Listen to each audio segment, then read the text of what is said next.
Hello everyone and welcome back to the second part of this video. I hope you like it. I was really excited to make a face up. I've been watching so many. I was just really interested in seeing if I could actually make one that looked like something.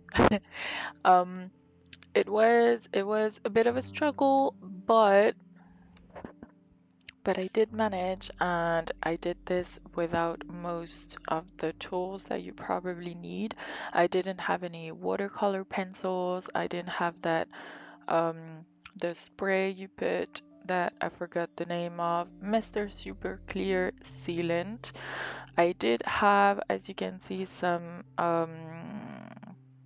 chalk pastels that I used for the contour of the face to put shadows a bit everywhere. And I bought some really thin brushes, and I used my acrylics to make the face. So yeah, I think it turned out okay. I would love to know your comments on this face up. I did forget to put the waterline, which I think was really important. I added it in the end afterwards. Um, yeah, just let me know what you think, please.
And over here you can see me adding some white highlights. So I'm putting white on the white of the eyes, but also the little dots on the lips and the eyes and the eyelashes.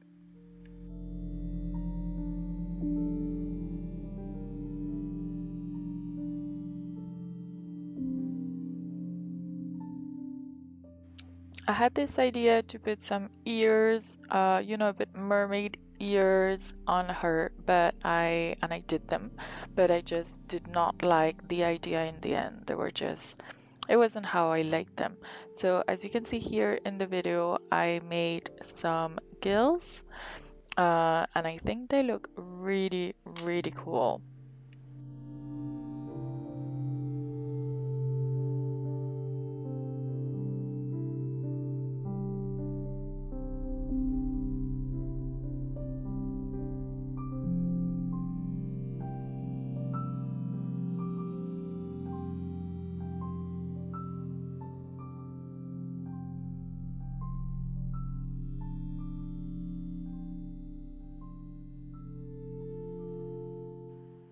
I do not have any videos on how I made the gills, but literally what I did was I made these little um, lumps of air dry clay, and I just stuck them up on our doll here, and then I just painted them. Some of them didn't dry, didn't adhere very well to the face. I think it's probably because it's like it moves the face. So some of them I just added some super glue once it was dry, so to make sure it would be connected to the face and not move. And then it stayed really, really well in place, and I didn't have to do anything. I think the paint really helped as well to just make sure it would stay really strong and not move or anything.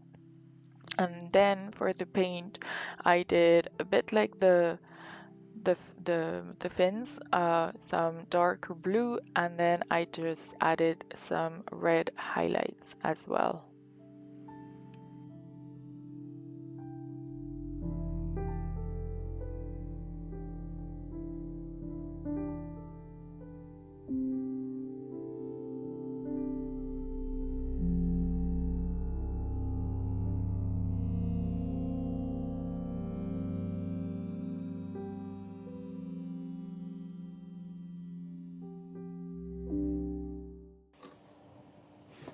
And the face up is finally finished. Do let me know what you think. This is my first face up ever, and well, I'm pretty proud of what I did, to be honest. I thought it would be really hard, and it did take really long time to make.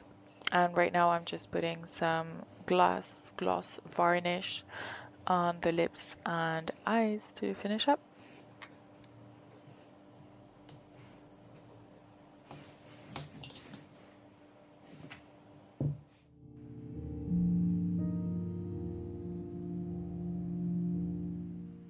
The idea here is to paint scales all over this massive tail, and of course I've decided to paint them individually.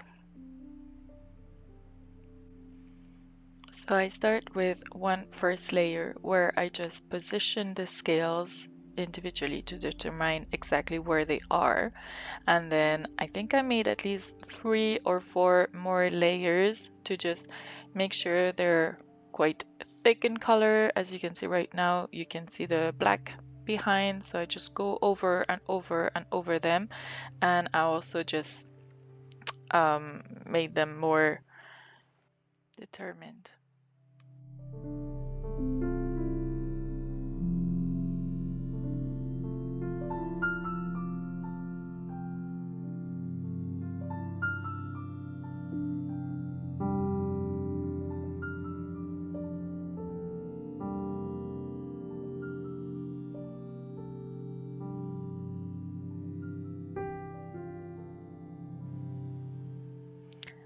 Yeah, let's not forget, of course, which I did forget to cover the air dry clay areas with black acrylic so that the background is exactly the same. So for this, I went with a big paint brush wherever I did not start with the scales. As you can see here, all the areas that are a bit wet, and with a tiny brush to cover up all the areas that were already with little scales on them.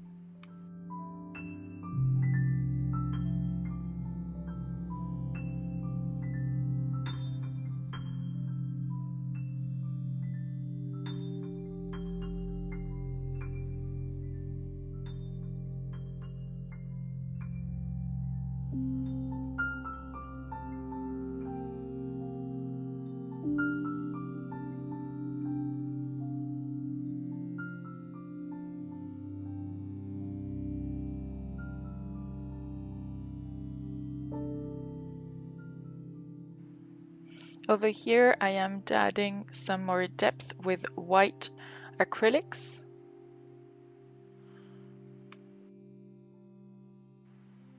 This whiteness will also help to blend in the scales and the white body of the mermaid. So as you go up the tail, the scales will become whiter and whiter, like the body.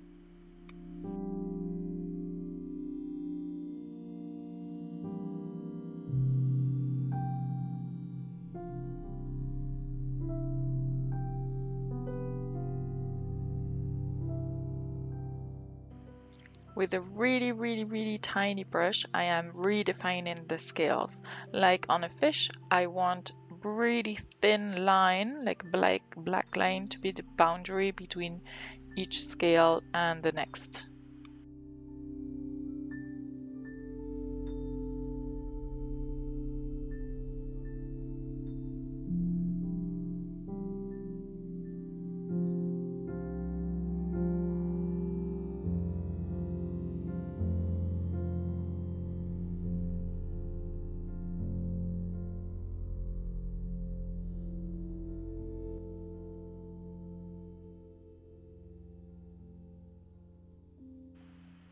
Then I'm also using some shiny pearlescent acrylics in two shades. There's this green and this dark blue one, and I keep on layering up and redefining those scales to give it a bit of a shimmer.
While the body dries, I decided to unravel fins and add another layer of textile paint because, as you can see, there's some areas that are still quite white, and on the fish the paint is really, I mean, the color is really defined and really bright.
just finishing up the red paint here. So that's one layer, and then I will just turn them around as soon as they're dry to do another layer.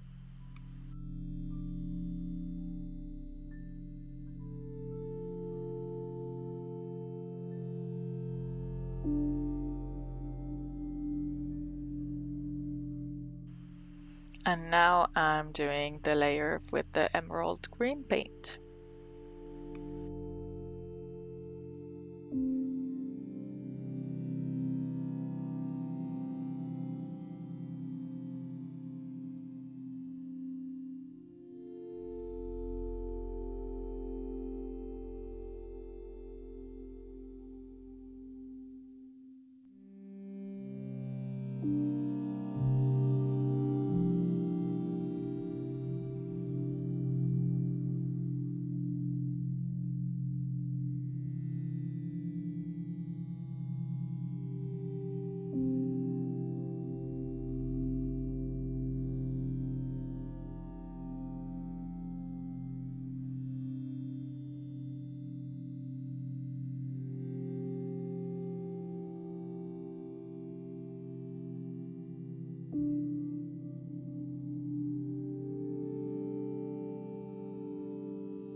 Let's work on the caudal fin now. I actually did have to learn these names for the fins. It was pretty quite interesting. And as you can see, I'm just layering up the paint and I am making those thin lines like you saw on the fish to just redefine a little bit the fin.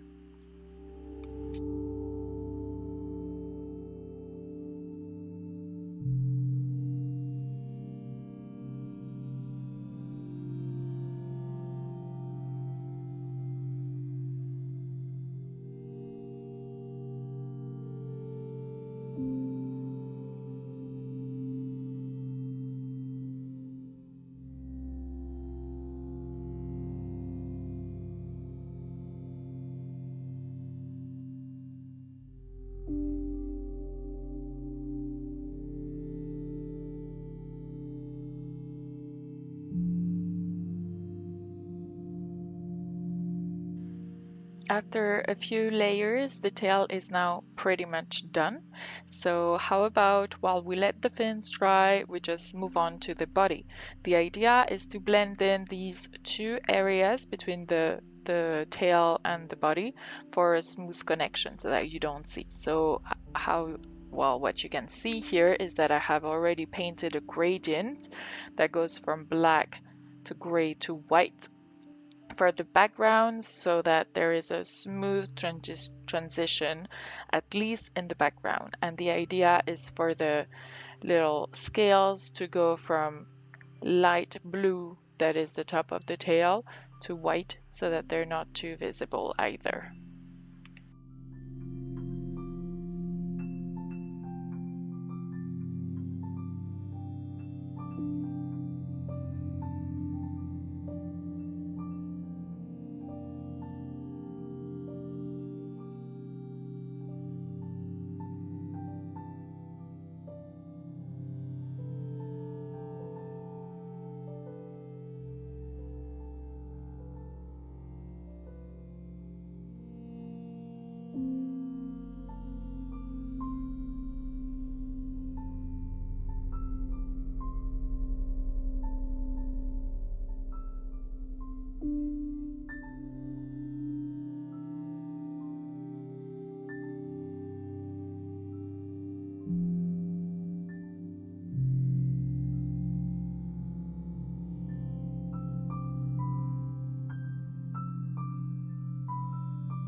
And here I am just adding a few scales on her tummy.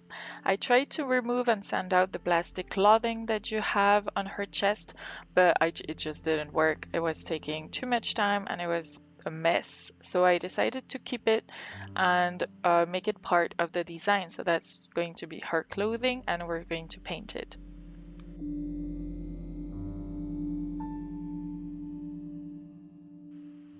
Moving on to the shoulder pads, first I'm putting a layer of white acrylics to cover the air dry clay and also any mishaps that have happened on the body since we started this repaint.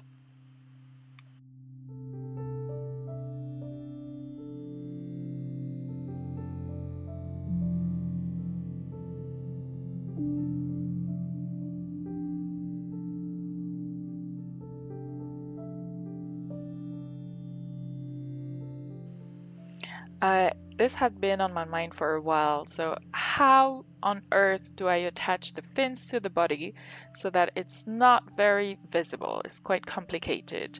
I decided in the end where the fins are like a fan, like under both of the arms, I will drill a hole with my Dremel and fit in that extra little bit of cloth that is bound by thread. The reason behind that is that you do not there's this bulkiness that is hard, that you can see here, and I'm just trying to fit it in that hole, and it really wasn't easy. It took me like a long time.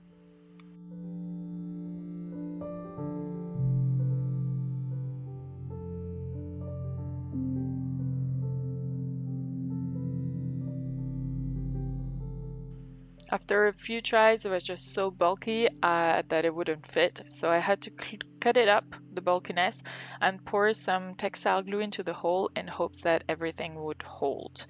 And as you can see on the video, I added fins between the fingers. Those are simply, and it really is not that simple a thing to do, trust me. It's little triangles of cotton fabric glued between the fingers, and then we're going to paint those.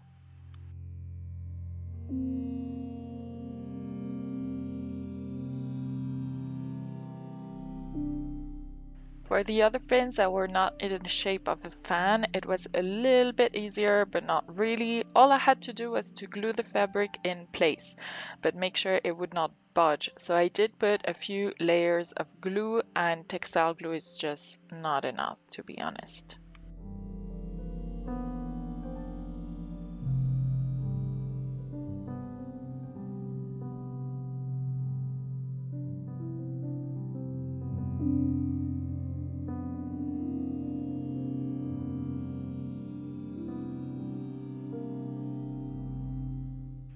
And I did have to hold it for like an hour. So I had to find other ways of keeping everything together and it wouldn't move while it was drying. As I mentioned, the textile glue was just not enough. It wasn't holding too much. So I decided to use this gel. It's a very strong glue that allows for movement. So it's perfect with cloth because it's quite flexible and it doesn't become hard and brittle. It doesn't break. So it was just pretty good. But then it dries really, really slowly. I had to leave it for one whole night. So I really had to find ways of attaching everything together. And the butt is particularly complicated because of the movement of the tail, so it never stuck. It was really, really hard, and I did have to leave some space for everything to move to allow movement.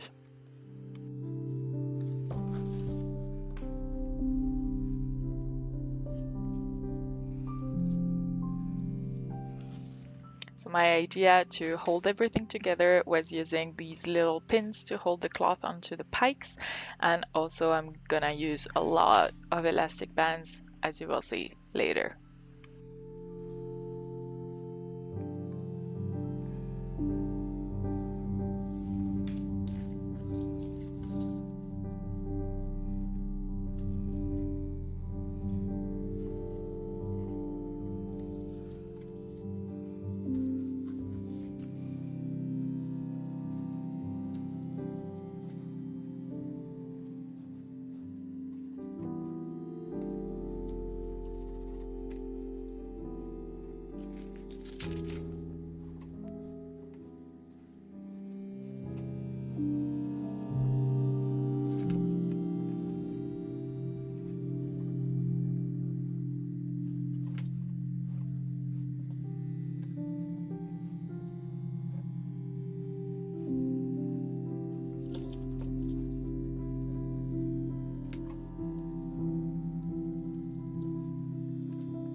that spike was a bit of a problem to me. There's 3 that are problematic. It should not have been straight.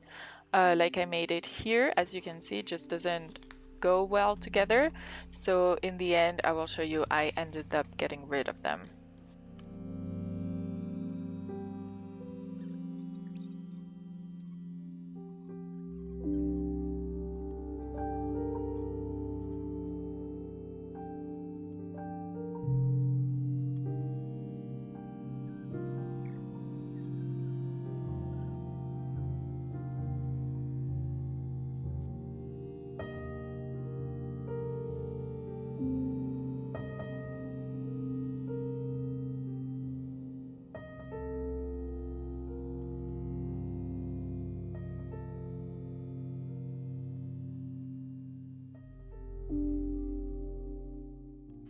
And this is me getting rid of the spikes that we mentioned earlier. They were in the way.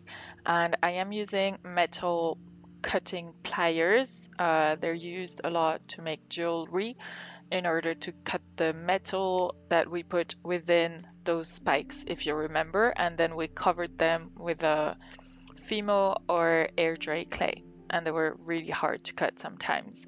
And then I am covering up that area with acrylics, and since the fin is going to be glued on top, it really wasn't a problem and it wasn't visible at all. So I'm pretty happy with that.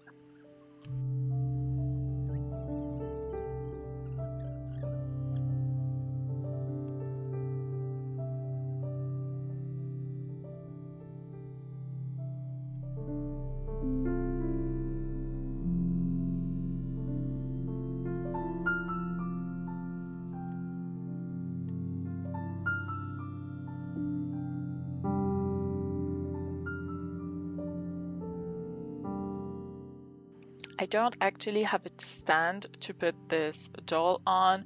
I did try to make one out of metallic wire, but it just didn't hold. The doll is really, really heavy, and with all the fins everywhere, it was a bit of a mess. So what I did is I used those cardboard boxes that you see at the back and I just put the doll in the middle, because there's the fin at the back that is a bit of a problem. I can't put her on a smooth surface.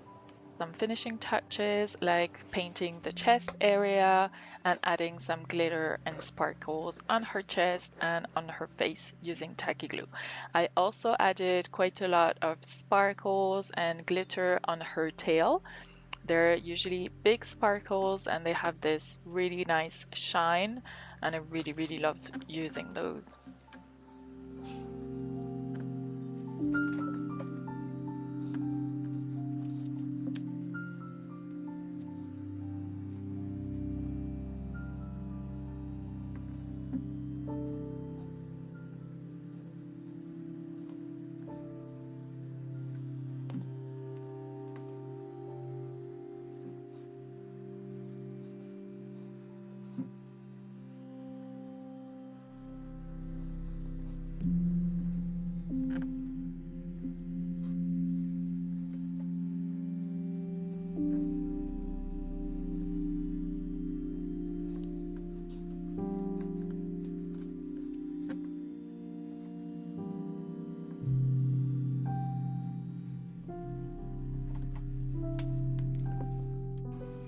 I also needed to color up the fins on the hands between the fingers, so I'm using acrylic paint for this, or maybe it was textile paint, and I'm using a really, really thin brush, and I will paint above and underneath and go back with white paint if there were any mishaps.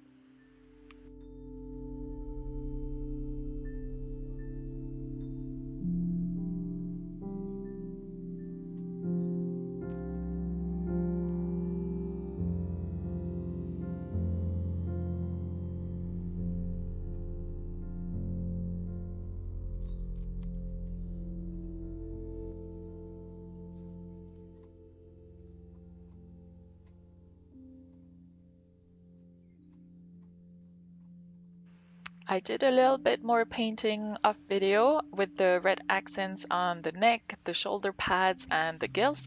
I really like the red accent on the fish that you can see on the video here, so I decided to do the same on my doll. I really wanted the red to go upwards as well and not just stay on the fins. And over here, now we're going to make some jewelry. Like any mermaid, I really wanted her to have lots of beads, shells, and sparkles and pearls. So I went through my bead box and grabbed all the small beads I had to make the necklace and the jewelry. I simply made a really long line of beads that I separated with knots so they would not be too close to each other. I didn't want the necklace to be too bulky, and then I just cut it up to make a necklace and make some bracelets.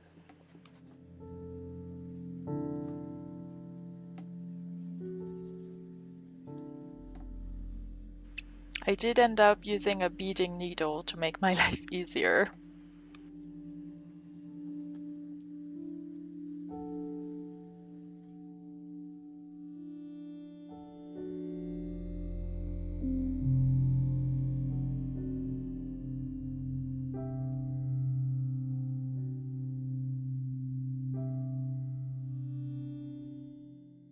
And of course, I decided to add some pearls, beads, and shells onto her hair.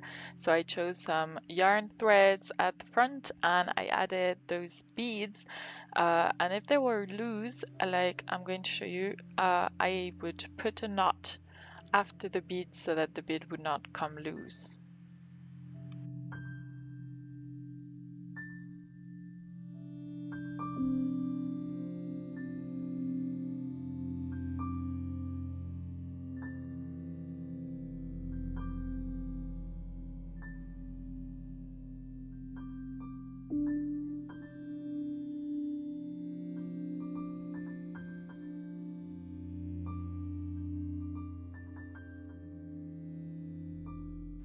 And now it's time to give her that jewelry we made.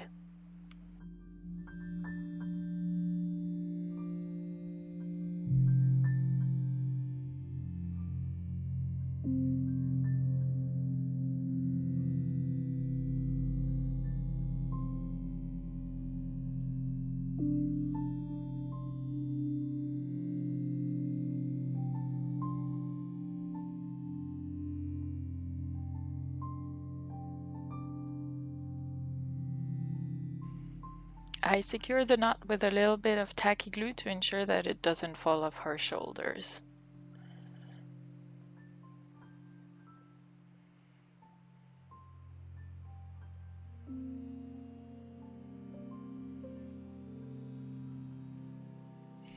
And now let's just make some bracelets.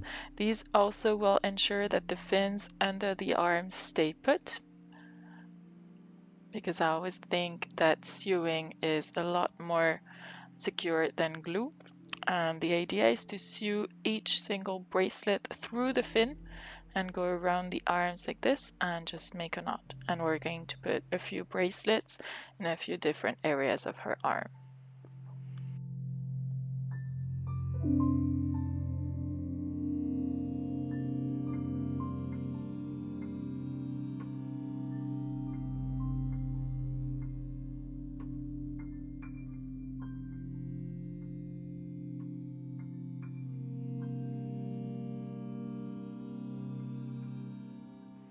And here I am just transferring some beads from the line of beads that we made onto the future bracelet.